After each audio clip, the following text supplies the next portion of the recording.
E agora, a economia. O tema começa a ganhar mais força na campanha de republicanos e democratas. Ontem, Donald Trump chamou jornalistas para acusar a administração Biden-Harris de ter contribuído para a subida da inflação. Hoje é Kamala Harris que deve apresentar na Carolina do Norte o plano económico dos democratas, que, segundo avança a imprensa norte-americana, deve contemplar um corte de impostos para a classe média e a possibilidade de serem adotadas medidas que limitem o preço dos bens alimentares, quer pela indústria, quer pela distribuição aos supermercados. É hoje nosso convidado Orlando Samões, coordenador da licenciatura em Ciência Política e Relações Internacionais do Instituto de Estudos Políticos da Universidade Católica.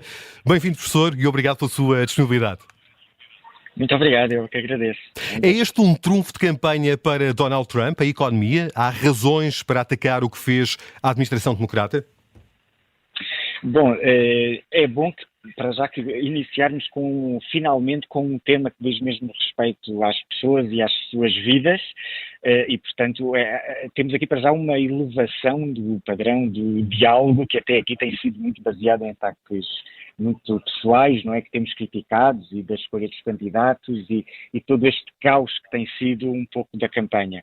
Agora vamos falar de assuntos mais sérios, dizem respeito à vida das pessoas, e é bom que se percebam as diferenças entre os candidatos. Olhar para trás e olhar para os números, sim, pode dar uma certa vantagem a Trump, porque na altura em que ele, portanto, foi o presidente, a inflação, claro, estava a taxas mais controladas, o juro também. Há um certo sentido também de alguma prosperidade, que até pode ter sido por via de alguma desregulamentação que ajudou à criação de empresas.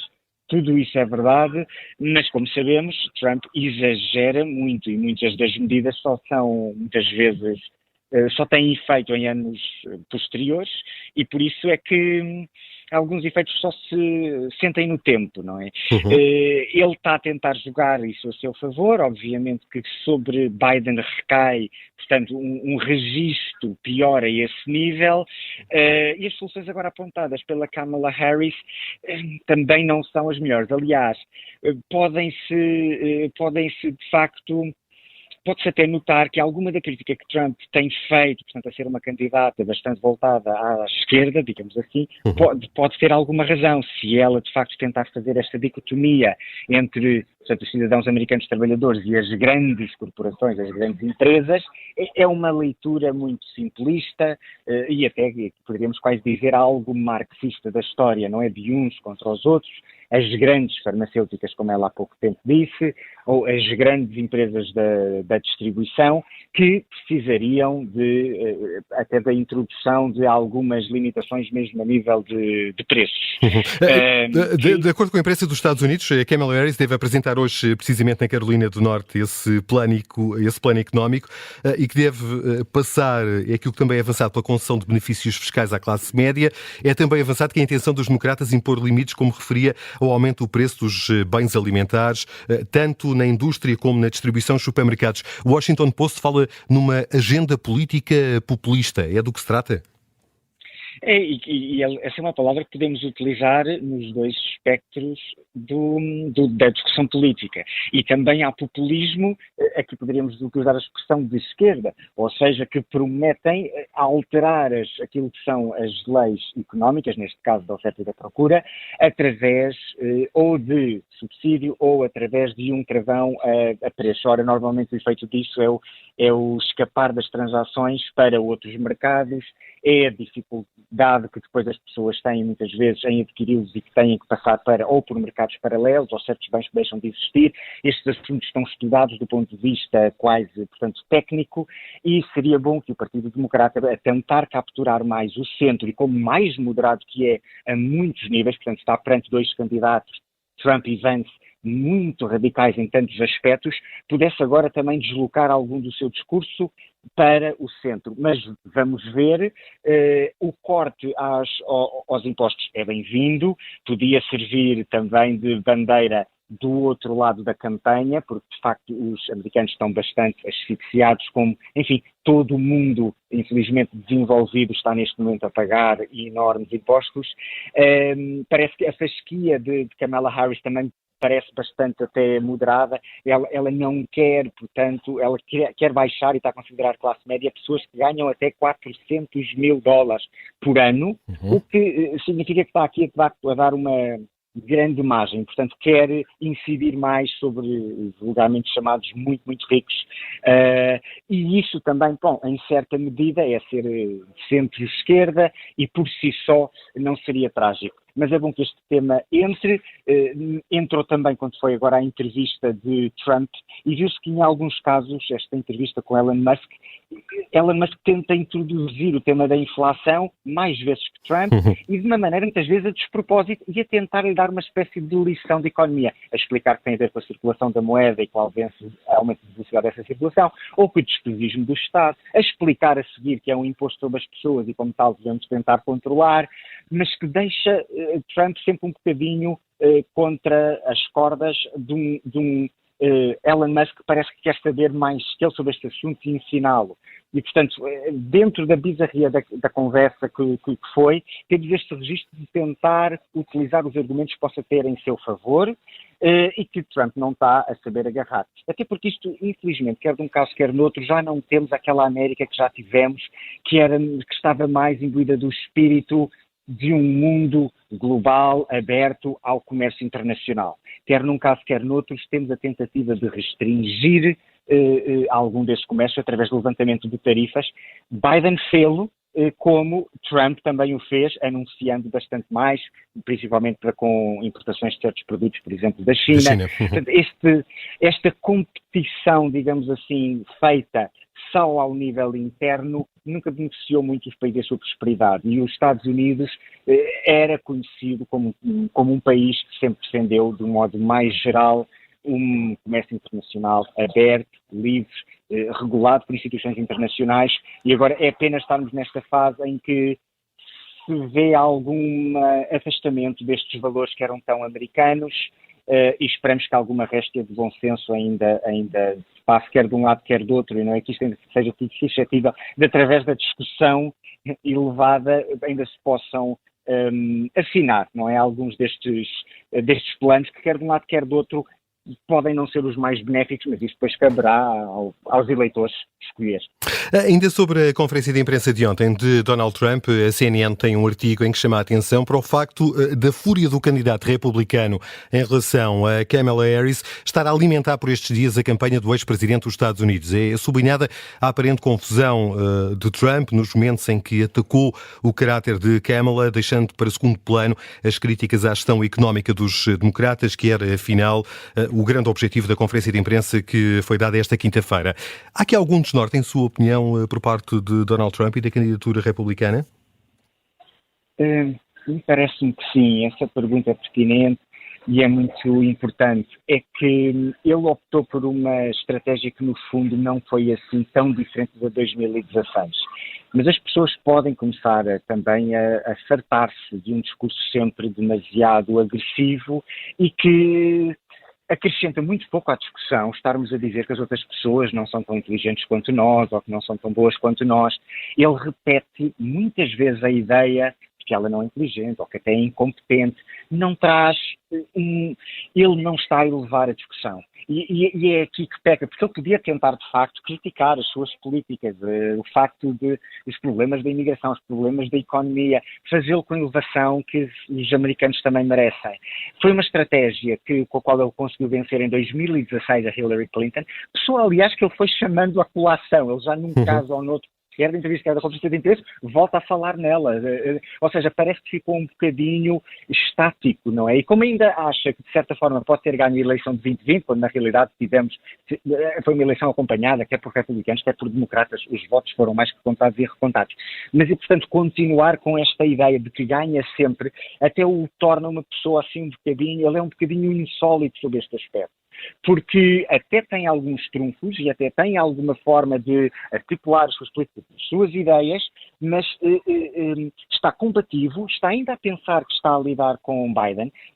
Parece que até tinha uma campanha mais organizada para conseguir atacar Biden do que agora, e que não está a conseguir lidar muito bem ou improvisar muito bem ainda tem a mesma equipa portanto, de gestores de campanha, preserva isso, ele que até tem uma certa tendência para tentar mudar os diretores de campanha, até nem sequer está a ser o caso, e agora neste momento não há muito sumo a retirar daquilo que ele está a fazer. Pode não estar a ficar bem este tipo de ataques e isso nota-se que, enfim, a democracia também é uma forma de representação das pessoas comuns. Esta excentricidade nem sempre passa. Há várias vezes em que ele nota, eu, como muito diferente que sou, eu, Trump, e quando está a falar, não é, com Elon Musk, diz, nós os dois, até percebemos isto, ele põe-se muito fora daquilo que são as pessoas comuns e gerais, mas o problema é que a democracia também é feita por essas pessoas comuns, de valores comuns, gerais, com bom senso, que são os americanos, que são os eleitores, e que estão, se calhar, a notar nele cada vez mais alguém que é um pouco diferente. Conseguiu, através disso, através deste efeito de alguma imprevisibilidade, alguma da forma de falar, que até parecia mais mundana, ganhar uma vez, mas agora bem podia refletir para tentar ter outro tipo de campanha, um pouco mais construtiva, porque se calhar é isso que as pessoas já perceberam também que ele não está a ter. E enfim, isso agora nota-se, não é, através muito também até dos próprios vices. Nunca os vices, os candidatos a vice-presidente foram tão rastreados e tão inspecionados como agora, e a escolha dele veio vincar, se calhar em demasia, as posições de um partido republicano dominado por ele próprio, por Trump, e que não está também a contribuir para o alargamento do eleitorado. Daí-se notar que, paulatinamente, parece haver uma certa erosão daquilo que poderia ser o resultado do Partido Republicano ao longo destas semanas, não é? E para grande espanto, se calhar, de todos nós, que ainda há 3 semanas dávamos como certa, se calhar, uma espécie de vitória anunciada de Trump, ou um passeio no parque, vemos que, afinal, as coisas não são bem assim e também mudam muito, não é? De dia para dia, nesta democracia americana, que é das democracias mais antigas, se não até, em alguns critérios, a mais antiga do mundo, mas depois está muito sujeita, não é? À volatilidade e à tempestade que pode ocorrer perante pequenas notícias e pequenas situações que podem se tornar muito grandes, não é? Agora, há alguns de nós, não é? Ele continua a acusar muito o sistema judicial, em vez de se dedicar a tentar perceber como melhorar a vida das pessoas e ter uma visão para o país que nota-se que não tem. E isso aqui é trágico, e eu até diria que isto rompe com aquilo que tem sido a tradição do Partido Republicano, que podemos concordar ou discordar deste ou daquele candidato e de todas as políticas, mas que normalmente encontravam alguém com uma perspectiva que poderia não ser a nossa, mas que era uma visão de futuro. Trump está preocupadíssimo com aquilo que lhe fazem a ele próprio, nomeadamente no sistema de justiça, do qual ele é a grande vítima, e depois, quer dizer, todo este discurso um pouco imaginário, não é? De um país, como, por exemplo, vai citando países que agora estão muito melhor a nível de crime, como a Venezuela, que está em paz, que está quase sem crime nenhum, porque vieram para os Estados Unidos os criminosos todos retirados das cadeias. E estou a citar. É de uma, quer dizer, infabulação que ultrapassa o inimaginável. E a opção que tem, não é, que com alguns destes pontos é em demasia e pode não contribuir para uma eleição que poderia ser fácil se pensássemos que tivemos um Partido Democrata que, enfim, lançou, em que teve as primárias sob um candidato que depois até teve que recuar, e isso, o efeito também poderia não ser muito bom, podia ser aproveitado, que tem de facto um mundo em guerra, não é? E aí Trump consegue por vezes defender-se bastante bem, e vai puxando dos galões que conseguiu, dos acordos internacionais, que conseguiu intimidar este e aquele outro. Mas é um mundo, tal como ele o vê, muito da intimidação. Ou seja, um candidato que tem que gerar o medo, e agora este interlocutor que teve desta longa entrevista com Elon Musk também passou muito por aí, que é muito assustador. Que raio de sociedade é esta em que os presidentes, em vez de instigarem os melhores valores e representar as pessoas, estariam apenas a tentar instar o medo junto dos outros países? É muito estranho. Seria um mundo muito estranho esse. Orlando Simões, muito obrigado pela sua presença na edição de hoje de América Dividida e a coordenação coordenador da Licenciatura em Ciência Política e Relações Internacionais do Instituto de Estudos Políticos da Universidade Católica. E, como sempre, terminamos este América Dividida com uma música escolhida pelo Nelson Ferreira. Nelson, o que é que hoje nos é uma traz balada. hoje? Estás Uma preparado balada? para um baladão Vamos a isso. fim de semana? Vamos a isso, Vanessa. Chega-te aqui ao pé de mim para dançar. Para dançar. Olha, eu queria olhar aqui para as últimas notícias da campanha. Nas últimas horas já aqui falamos desse tal plano para a economia apresentado por Harris. De resto, Donald Trump também já fez uma conferência de imprensa em que continua a atacar Kamala Harris. É o grande filão do discurso de Donald Trump. Fez uma conferência de imprensa com uma espécie de cabaz alimentar ao seu lado, não é? Para dizer como os preços têm aumentado. De resto, a CNN fez as contas e diz que ele mentiu 20 vezes nessa conferência de imprensa. Nas últimas horas, uma notícia interessante, também foram revelados aspectos financeiros da situação de Donald Trump. Ficamos a saber que Donald Trump tem $1 milhão em criptomoeda, mas que nos últimos tempos fez $300 mil só cedendo o seu nome para vários produtos. E nestes vários produtos incluem bíblias, sapatilhas e perfumes. Se quiseres comprar uma bíblia de Donald Trump, ela chama-se The Greenwood Bible e custa $59,99, quase $60. De resto, no que toca à campanha, como já disseste, Kamala Harris vai andar pela Carolina do Norte.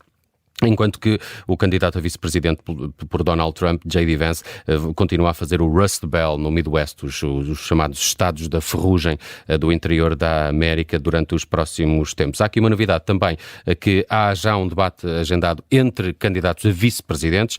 Tim Walz e J.D. Vance vão debater na televisão 1 de outubro, é a data já para esse debate. Fechamos com Barbra Streisand, porque ela anunciou apoio a Kamala Harris nos últimos tempos, chama de Joyful Warrior, não sei como é que posso traduzir, uma guerreira bem disposta, uma guerreira contente, se quisermos.